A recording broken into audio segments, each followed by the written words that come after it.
یک روز آفتابی در کنار دریا. مینا در یک آپارتمان کوچک زندگی می کند. خانه مینا در یک خیابان شلوغ است. مینا هر روز بعد از ظهر در بالکن خانه می نشیند و بیرون را تماشا می کند.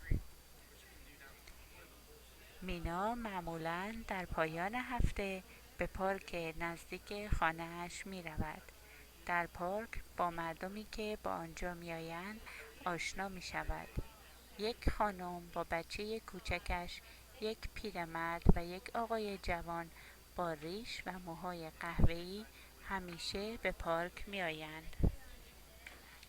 امروز مینا می خواهد کار دیگری بکند. برای تفریح به کنار دریا آمده است. دوچرخه سواری در کنار ساحل را خیلی دوست دارد. برای هفته آینده می خواهد با دوستهایش مهدی و آرش به پیاده‌روی بروند. آرش و مهدی پیاده‌روی را خیلی دوست دارند.